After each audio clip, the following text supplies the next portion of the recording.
Morning friends, जैसा कि हमने लास्ट एपिसोड में देखा था कि प्रिंसेस चैन जियाओ के कारण काफी ज्यादा गुस्सा हो जाती है, इसलिए वो अपने जंगली डॉग से सीधा जियाओ पर अटैक कर देती है। तभी यह देखकर जियाओ काफी ज्यादा डर जाता है कि मैं अब फॉक्स क्लैन की मदद नहीं कर सकता हूँ। अब आगे जहाँ हम इस एपिसोड की शुरुआत में देखते हैं कि जैसे ही वो सभी जंगली डॉग जियाओ के ऊपर अटैक करने की कोशिश करते हैं, वैसे ही उन्हें वहाँ कुछ अजीब सा महसूस होने लगता है, जिस कारण वो सभी डॉग्स अब काफी ज्यादा डरने लगते हैं और वहीं के वहीं रुक जाते हैं। पर तभी जियाओ को भी वहाँ की हवाओं में कुछ अजीब सी स्मेल आने लगती है, जिसके बाद हम देखते हैं कि वहाँ के माउंटेन के ऊपर से किसी की आवाज आ रही होती है, जो कह रहा होता है कि यहाँ की हवा सच में काफी सुहानी है, इसलिए तुम्हें एक बार मेरी शराब जरूर पीनी चाहिए, क्योंकि इसे पीने के बाद तुम्हारी बॉडी काफी ज्यादा स्ट्रांग हो जाएगी।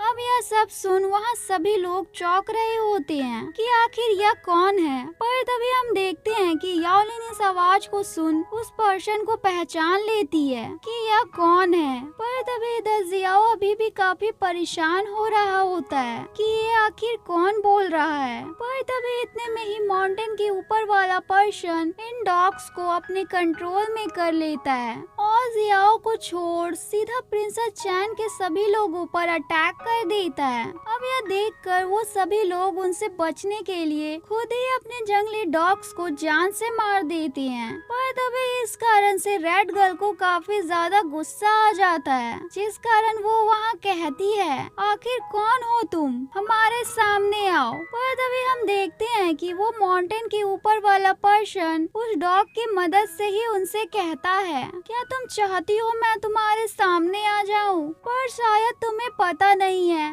तुम लोग सेंट लेवल वॉरियर के सामने कुछ भी नहीं हो। अब यह सुनकर प्रिंसेस चैन काफी शांति से उससे कहती है, क्या मैं जान सकती हूँ आपका नाम क्या है और क्या आप मुझे जानते हैं? जिस पर वो डॉग कहता है कि मैं जानता हूँ तुम प्रिंसेस चैन हो, इसलिए तुम जल्दी से यहाँ से वापस जाकर अपने एम्परर से यह कह दो कि मैं बाई जियू जल्दी ही उन्हें चैलेंज करूँगा। अब यह नाम सुनते ही प्रिंसेस चैन काफी ज्यादा हैरान हो जाती है और कहती है, यह तो एक किंग है, इसलिए अब वो अपने सभी लोगों से यहाँ से वापस चलने को कह देती है। तभी अब कुछ देर बाद जियाओ वहाँ से उस माउंटेन के ऊपर चढ़ के बाई जियू के पास पहुँच जाता है, जहाँ हम बाई जियू को एक पेड़ पे बैठे शराब पीते हुए देखते हैं। तभी अब जियाओ उन्हें थैंक्स कह रहा होता है कि आपकी वजह से मेरी आज जान बच गई। जिस पर बायू कहता है, मुझे तुम्हारे बारे में युवान ने बताया था और मुझे यह देखकर काफी ज्यादा अच्छा लगा कि तुम फॉक्स क्लैन को बचा रहे थे। जिसके बाद बायू अपनी शराब को जियाओ को पीने के लिए दे देता है, जहाँ अब जियाओ शराब को पीकर बायू को एक कविता सुनाने लगता है। अब यह सुनकर बायू जियाओ से कहता है कि अब से हम दोनों एक दूसरे के दोस्त हैं। तभी अब रात के टाइम जियाओ बायू से कहता है, तुम तो काफी सारे पावरफुल मार्शल आर्ट को जानते हो, तो क्या तुम मुझे भी सिखा सकते हो, जिससे मैं मार्शल आर्ट की प्रैक्टिस काफी अच्छे से कर सकूं, ताकि मैं उन सभी लोगों को प्रोटेक्ट कर सकूं जो भी मुझसे प्यार करते हैं और जिनसे मैं प्यार करता हूँ। अब यह सुनकर बायू कहता है कि इसमें कोई प्रॉब्लम नहीं है, पर तुम होंग जियाओजी के बेटे हो, इसलिए तुम्हें कोई भी मार्शल आर्ट नहीं सिखाएगा। अब यह सुनकर जियाओ थोड़ा सोच में पड़ जाता है, पर तभी बायू उससे कहता है, किसी भी इंसान का माइंड उसका सोल होता है और उसकी बॉडी एक स्पिरिट, इसलिए तुम्हें सोल और मार्शल आर्ट दोनों की ही प्रैक्टिस करनी चाहिए। और अगर तुम टाइम और स्पेस को कंट्रोल नहीं कर पाओगे तो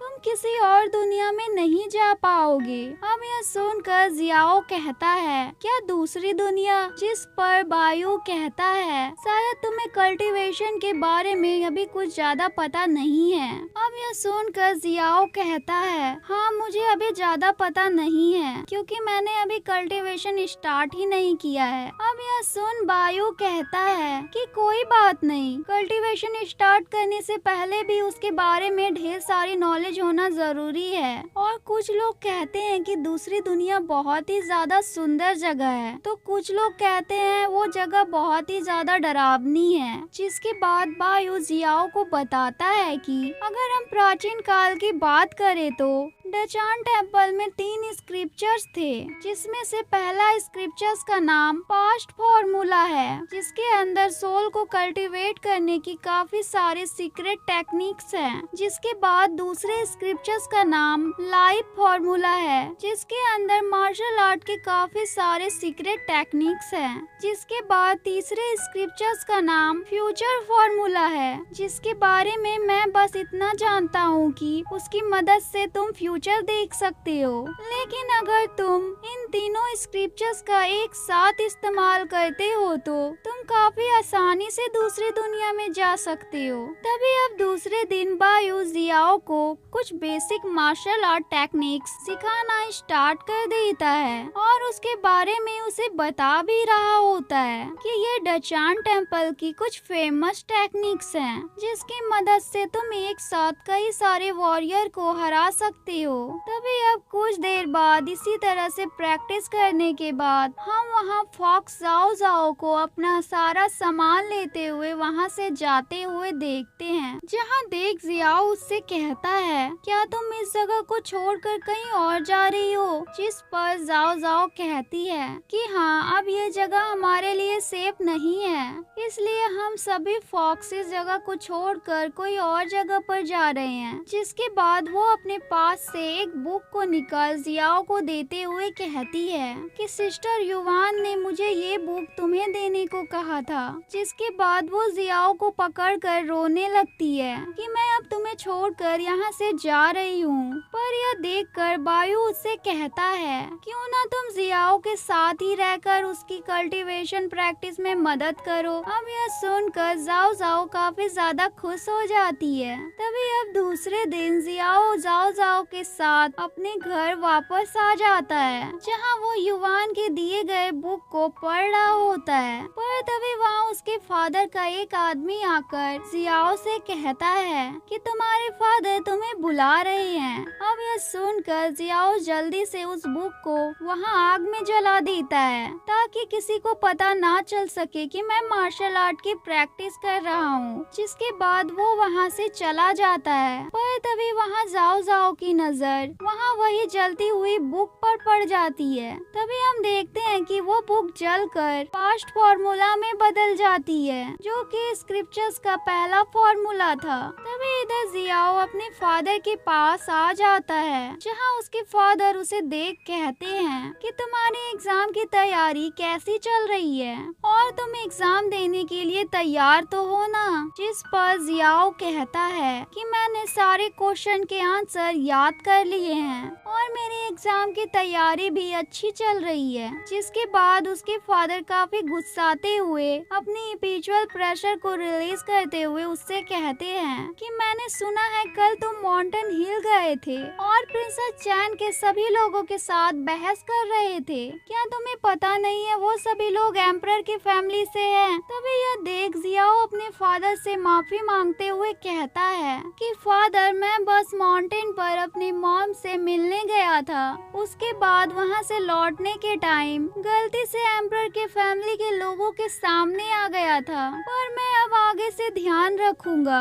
अब ऐसा आगे से कभी नहीं होगा। अब यह सुनकर उसके फादर शांत हो जाते हैं। तभी अब जियाओ अपने फादर से पूछता है क्या मैं धनुष चलाना सीख सकता हूँ। अब यह सुनकर उसके फादर तुरंत ही गुस्सा हो जाते हैं और उससे इसके लिए मना कर देते हैं कि तुम्हें कोई जरूरत नहीं है ये सब सीखने की, तुम बस अपनी पढ़ाई पर ध्यान दो। जिसके बाद जियाओ वहाँ से काफी गुस्से में अपने घर आ रहा होता है, जहाँ वो अपने मन में सोच रहा था आखिर मेरे फादर क्यों नहीं चाहते हैं कि मैं मार्शल आर्ट की प्रैक्टिस करूं। कहीं उन्हें ऐसा तो नहीं लगता है कि मैं मार्शल आर्ट की प्रैक्टिस करके अपनी मॉम का बदला उनसे लूंगा। तभी अब वो अपने घर के दरवाजे को जोरों से खोलते हुए कहता है बस मैं एक बार अपने एग्जाम को दे दूं, फिर मैं इस मेंशन को ही छोड़कर कहीं दूर चला जाऊंगा और आजादी से अपनी जिंदगी जी पाऊंगा। तभी अब जाओ जाओ जियाओ को वापस घर आ जाता देख उसे वो पास्ट फॉर्मूला स्क्रिप्चर्स ला कर दे देती है, जिसे देख जियाओ जियाओ काफी ज्यादा हैरान हो जाता है। और इसी के साथ हमारा ये एपिसोड एंड होता है फ्रेंड्स। अगर वीडियो अच्छी लगी हो तो प्लीज वीडियो को लाइक और चैनल को सब्सक्राइब करें। Bye bye.